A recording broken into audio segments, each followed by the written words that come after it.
सभी सुनने वालों को मेरा सादर प्रणाम। ज्येष्ठ मास शुक्ल पक्ष की निर्जला एकादशी।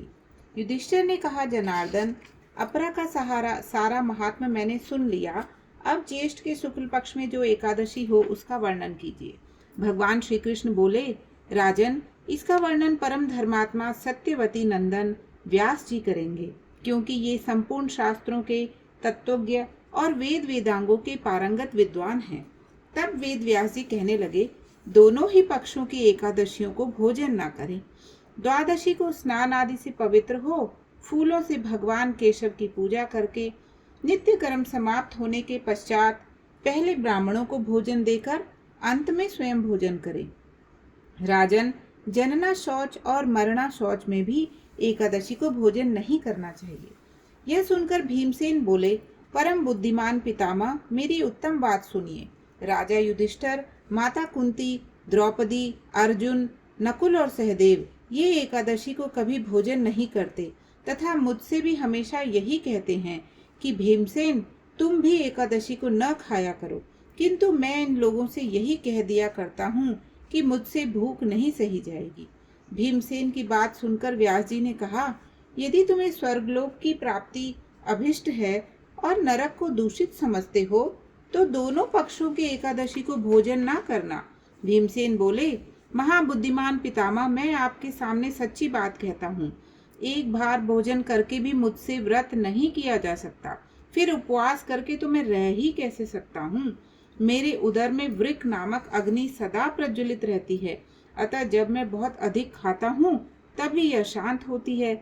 इसलिए महामुने, मैं वर्ष भर में केवल एक ही उपवास कर सकता हूँ, जिससे स्वर्ग की प्राप्ति सुलभ हो तथा जिसके करने से मैं कल्याण का भागी हो सकूं। ऐसा कोई एक व्रत निश्चय करके बताइए, मैं उसका यथोचित रूप से पालन करूंगा। व्यास जी ने कहा, भीम, ज्येष्ठ मास में सूर्य वृष राशि पर हो या मिथुन राशि पर शुक्ल पक्ष में जो एकादशी हो उसका यत्न पूर्वक निर्जल व्रत करो। केवल कुल्ला या आचमन करने के लिए मुख में जल डाल सकते हो, उसको छोड़कर और किसी प्रकार का जल विद्वान पुरुष मुख में न डाले, अन्यथा व्रत भंग हो जाता है। एकादशी को सूर्योदय से लेकर दूसरे दिन के सूर्योदय तक मनुष्य जल का त्याग करे तो यह व्रत पूर्ण होता है। तदंतर द्वादशी को निर्मल प्रभात काल में स्नान करके ब्राह्मणों को विधि पूर्वक जल और सुवर्ण का दान करे। इस प्रकार जब कार्य पूरा करके जितेंद्रिय पुरुष ब्राह्मणों के साथ भोजन करे, वर्ष भर में जितनी एकादशियां होती हैं उन सब का फल निर्जला एकादशी के सेवन से मनुष्य प्राप्त कर लेता है, इसमें तनिक भी संदेह नहीं है। शंख चक्र और गदा धारण करने वाले भगवान केशव ने मुझसे कहा था कि यदि मानव सबको छोड़कर एकमात्र मेरी शरण में आ जाए और एकादशी को निराहार रहे तो वह सब पापों से छूट जाता है। एकादशी व्रत करने वाले पुरुष के पास विशाल काय, विकराल आकृति और काले रंग वाले दंड पाशधारी भयंकर यमदूत नहीं जाते। अंतकाल में पीताम्बरधारी सौम्य स्वभाव वाले, हाथ में सुदर्शन धारण करने वाले और मन के समान वेगशाली विष्णुदूत आकर इस वैष्णव पुरुष को भगवान विष्णु के धाम में ले जाते हैं। अतः निर्जला एकादशी को पूर्ण यत्न करके उपवास करना चाहिए। तुम भी सब पापों की शांति के लिए यत्न से उपवास और श्री हरि का पूजन करो। स्त्री हो या पुरुष, यदि उसने मेरु पर्वत के बराबर भी महान पाप किया हो तो वह सब एकादशी के प्रभाव से भस्म हो जाता है।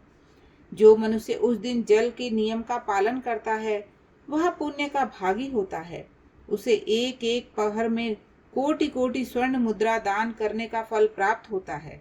सुना गया है, मनुष्य निर्जला एकादशी के दिन स्नान, दान, जप, होम आदि जो कुछ भी करता है वह सब अक्षय हो जाता है। यह भगवान श्री कृष्ण का कथन है। निर्जला एकादशी को विधि पूर्वक उत्तम रीति से उपवास करके मानव वैष्णव पद को प्राप्त कर लेता है। जो मनुष्य एकादशी के दिन अन्न खाता है वह पाप का भोजन करता है। इस लोक में वह चांडाल के समान है और मरने पर दुर्गति को प्राप्त होता है। जो ज्येष्ठ के शुक्ल पक्ष में एकादशी को उपवास करके दान देंगे वे परम पद को प्राप्त होंगे। जिन्होंने एकादशी को उपवास किया है वे ब्रह्म हत्यारे, शराबी, चोर तथा गुरुद्रोही होने पर भी सब पातकों से मुक्त हो जाते हैं। कुंती नंदन, निर्जला एकादशी के दिन श्रद्धालु स्त्री पुरुषों के लिए जो विशेष दान और कर्तव्य विहित हैं, उसे सुनो। उस दिन जल में शयन करने वाले भगवान विष्णु का पूजन और जलमयी धेनु का दान करना चाहिए, अथवा प्रत्यक्ष धेनु या घृतमयी धेनु का दान उचित है। पर्याप्त दक्षिणा और भांति भांति के मिष्ठानों द्वारा यत्न पूर्वक ब्राह्मणों को संतुष्ट करना चाहिए। ऐसा करने से ब्राह्मण अवश्य संतुष्ट होते हैं और उनके संतुष्ट होने पर श्री हरि मोक्ष प्रदान करते हैं। जिन्होंने शम, दम और दान में प्रवृत्त हो श्री हरि की पूजा और रात्रि में जागरण करते हुए इस निर्जला एकादशी का व्रत किया है, उन्होंने अपने साथ ही बीती हुई 100 पीढ़ियों को और आने वाली 100 पीढ़ियों को भगवान वासुदेव के परम धाम में पहुंचा दिया है। निर्जला एकादशी के दिन अन्न, वस्त्र, गौ, जल, शैया, सुंदर आसन, कमंडलू तथा छाता दान करने चाहिए।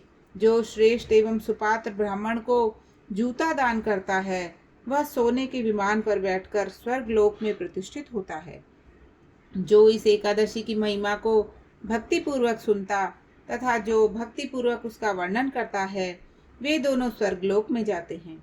चतुर्दशी युक्त अमावस्या को सूर्य ग्रहण के समय श्राद्ध करके मनुष्य जिस फल को प्राप्त करता है, वही इसके श्रवण से भी प्राप्त होता है।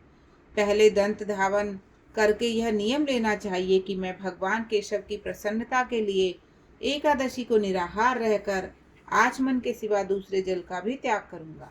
द्वादशी को देव देवेश्वर भगवान विष्णु का पूजन करना चाहिए। गंध, धूप, पुष्प और सुंदर वस्त्र से विधि पूर्वक पूजन करके जल का घड़ा संकल्प करते हुए निम्नांकित मंत्र का उच्चारण करें। देव देव ऋषिकेश संसारार्णवतारक उदकुंभ प्रदानेन नय माम परमाम गतिम। संसार सागर से तारने वाले देव देव ऋषिकेश, इस जल के घड़े का दान करने से आप मुझे परम गति को प्राप्त कराइए।